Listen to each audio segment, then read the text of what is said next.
जय गुरुदेव, जय गायत्री माता। प्रज्ञा प्राण भाग 2। इसमें गुरुदेव जी ने आगे लिखा है कि अर्जुन की चरित्र निष्ठा, महानता के पथगामी कभी मार्ग के आकर्षणों से विचलित नहीं होते। देवताओं की सहायता के लिए अर्जुन उनके यहाँ असुरों के विरुद्ध लड़ने गए। पराक्रम और सौंदर्य से प्रभावित उस लोक की वरिष्ठ सुंदरी उनके पास प्रेरणा निवेदन करने गई। मुझे आप जैसी संतान चाहिए। अर्जुन ने उसके चरण रजमस्तक पर लगाते हुए कहा, आप मुझे ही अपना पुत्र मान लें। संतान के रूप में मुझ जैसा पुत्र मिलेगा ही, इसका क्या भरोसा। प्रतीक्षा में बैठने की उपेक्षा यह क्या बुरा है कि तत्काल ही आपको पुत्र प्राप्ति हो जाए। मैं आपको सदा कुलीन माता के समतुल्य मानूंगा। देवताओं के इस विवरण को सुना तो अर्जुन की चरित्र निष्ठा से अत्यंत प्रभावित हुए और दिव्य अस्त्र गांडीव उन्हें प्रदान किया। साहसी विस्मिल। मनुष्य जीवन एक संघर्ष है। जहाँ यह सच है वहाँ सच यह भी है कि इस संघर्ष में जीतते वही हैं जो आत्मबल और संपन्न होते हैं। आत्मबल सच्चाई का दूसरा नाम है।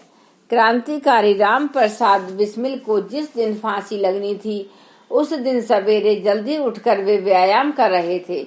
जेल वार्डर ने पूछा, आज तो आपको 1 घंटे बाद फांसी लगने वाली है, फिर व्यायाम करने से क्या लाभ।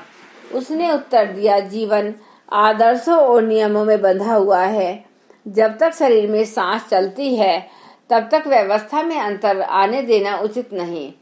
थोड़ी सी अड़चन सामने आ जाने पर जो लोग अपनी दिनचर्या और कार्य व्यवस्था को अस्त व्यस्त कर देते हैं, उनको बिस्मिल जी मरते दम तक अपने आचरण द्वारा यह बता गए कि समय का पालन, नियमितता एवं धैर्य ऐसे गुण हैं जिनका व्यक्तिक्रम प्राण जाने जैसी स्थिति आने पर भी नहीं करना चाहिए। करमवीर राम मनोहर लोहिया। राम मनोहर लोहिया का जीवन एक कठिन मार्ग चलते हुए बीता, पर उन्हें अनेक प्रकार के कार्य करने पड़े। कॉलेज जीवन में ही उन्होंने निश्चय कर लिया कि देश के लिए जिएंगे और उसके लिए ही मरेंगे। घर के लोग संपन्न थे और वे उनका विवाह कराना चाहते थे। उन्होंने स्पष्ट इनकार कर दिया और कहा, स्वराज के अतिरिक्त वे और किसी काम के लिए श्रम नहीं लगाएंगे और न ही ध्यान बटाएंगे। यूरोप के कई देशों की उसने अध्ययन व स्वतंत्रता का वातावरण बनाने के लिए यात्राएं की थी। इस अवधि में सत्याग्रह पर शोध प्रबंध लिखकर उन्होंने डॉक्टर की उपाधि प्राप्त की। देश में लौटते ही वे कांग्रेस आंदोलन में जुट गए। उनके देश की ऊंचे नेताओं में गणना थी। उन्होंने कांग्रेस समाजवादी दल की स्थापना की और समाजवादी पत्र निकाला। उसने बम्बई और कलकत्ता में कांग्रेस रेडियो स्टेशन आए। विभिन्न धाराओं के अंतर्गत उन्हें बार बार जेल में ठूंसा जाता रहा। अंत में उन्होंने पौरुष ग्रंथि के ऑपरेशन के संबंध में शरीर त्यागना पड़ा। मरते समय उनके डॉक्टर से घिरा देखकर उन आश्चर्य से पूछा, करोड़ों भारतीयों के लिए डॉक्टरों का कोई प्रबंध नहीं और मेरे लिए इतने डॉक्टर।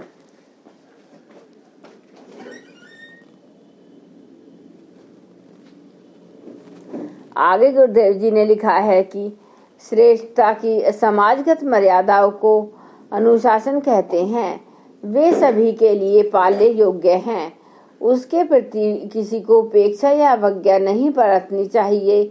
अनुशासन से व्यवस्था मिलती है और व्यवस्था से स्थिरता रहती है, प्रगति होती है।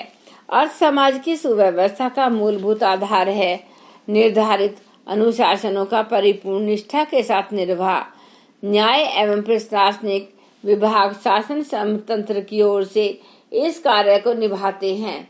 वे नागरिकों को इस बात का आश्वासन देते हैं कि समूहगत व्यवस्था में कहीं ढील न आने दी जाए। जहां भी कहीं वर्जनाओं का उल्लंघन होगा वहां समुचित दंड का भी प्रावधान होगा। जहां तक समाज के नागरिक स्तर पर प्रश्न उठता है, वह जन जन के मन में संव्याप्त अनुशासन पर निर्भर है। सामाजिक बंधनों से कोई भी मुक्ति नहीं है, वे सबके ऊपर समान रूप से लागू होते हैं। किसी भी समूह, समाज या तंत्र की व्यवस्था का मूल है हर एक के मन में अनुशासन की जिम्मेदारी की भावना का विकसित होना। राष्ट्रीय चरित्र का यही मापदंड है। किसी ने उनके लिए क्या किया, इससे अधिक महत्वपूर्ण यह है कि वे समाज एवं राष्ट्रगत वजनों का पालन करते हैं या नहीं। किराया चुकाए। सर्वज्ञ पंडित दीनदयाल उपाध्याय राष्ट्रीय से स्वयंसेवक संघ के कार्यकर्ताओं के साथ बंबई से नागपुर तक तीसरे दर्जे में रेल द्वारा यात्रा जा रहे थे। उन दिनों वे भारतीय जनसंघ के अध्यक्ष थे। उसी ट्रेन के प्रथम श्रेणी के डिब्बे में गुरु महाशय गोलवलकर भी जा रहे थे। उन्होंने किसी महत्वपूर्ण विषय पर विचार विमर्श करने हेतु उपाध्याय जी को अपने पास बुलाया। 2 स्टेशन तक उनका प्रथम श्रेणी के डिब्बे में ही वार्तालाप होता रहा। अपने डिब्बे में आने पर वे टीटीई को खोजने का प्रयास करने लगे। हर स्टेशन पर नीचे उतरते ही टीटीई को खोजते। तीसरे दर्जे का टिकट रखते हुए 2 स्टेशन तक प्रथम श्रेणी में यात्रा करना किसी व्यक्ति को कोई असामान्य बात नहीं लगती, किंतु जो निरंतर आत्मनिरीक्षण करता चलता है उसके लिए यह सामान्य नहीं है, असामान्य बात हो जाती है। एक तो राष्ट्रीय संपदा का उपयोग बिना मूल्य चुकाए करना तथा दूसरी अपने अंतःकरण को झुठलाना। श्री उपाध्याय को टीटीई की खोज करते देख उनके साथी यह जानने को उत्सुक थे, आखिर उनके टीटीई में से ऐसा कौन सा आवश्यक कार्य है हर स्टेशन पर उतरकर दौड़ धूप करते हैं। किंतु पंडित जी की दौड़ धूप का प्रयास सफल हुआ। उन्हें शीघ्र ही टीटीई आता दिखाई दिया। जब उन्होंने अपना अधिक किराया जमा करने को कहा तो वह विस्मय भरी दृष्टि से उनकी ओर देखने लगा। एक साधारण सा दिखने वाला व्यक्ति प्रथम श्रेणी में यात्रा करे और वह भी स्वयं आकर अपना किराया जमा कराए, किंतु दूसरे ही क्षण वह कुछ नहीं बोला और चुपचाप हिसाब लगाकर पैसे ले लिए। पैसे लेने के साथ ही पूछ बैठा, क्या आप रसीद भी चाहते हैं? पंडित जी ने तत्काल ही उत्तर दिया, अवश्य में। टीटीई उस राशि को रिश्वत रूप में अपने ही पास रखना चाहता था। उपाध्याय जी ने कहा, मेरे टिकट के पैसे न देने और टीटीई की जेब में रख लेने के दोनों अपराध समान हैं। दोनों से ही देश खोखला होता है। नागरिक कर्तव्यों के प्रति चेतना जगाई। इंग्लैंड के प्रख्यात पत्र ग्लासेस्टर टाइम्स के संपादक और प्रकाशक एबर्ट रेक्स एक दिन किसी काम से सूटी वाले मोहल्ले से होकर गुजर रहे थे। उसे गंदगी बस्ती कहा जाता था। माँ बाप जहाँ तहाँ मजदूरी करने चले जाते थे और बच्चे आवारा फिरते। उन्हें शिष्टाचार का तनिक भी ज्ञान न था। रेक्स जब उधर से निकले तो आवारा लड़कों ने उन पर कीचड़ फेंकना शुरू किया और सारे कपड़े गंदगी से सारोबार कर दिए। लड़कों पर समझाने का कोई असर नहीं हुआ। माँ बाप वहाँ थे नहीं।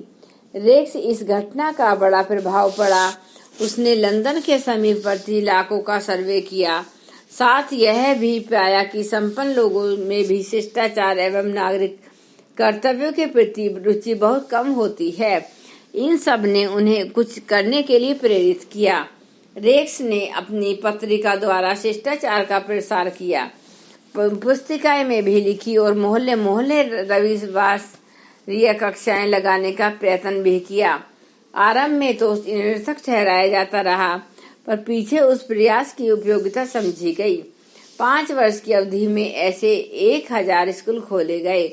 उनमें 1 लाख से अधिक शिक्षार्थियों ने नागरिक कर्तव्य की प्रारंभिक शिक्षा पाई। धन्यवाद। एक बार गायत्री मंत्र हमारे साथ साथ। ओम भूर्भुवः स्वः तत्सवितुर्वरेण्यं भर्गो देवस्य धीमहि धियो यो न प्रचोदयात्। जय गुरुदेव, जय गुरुदेव।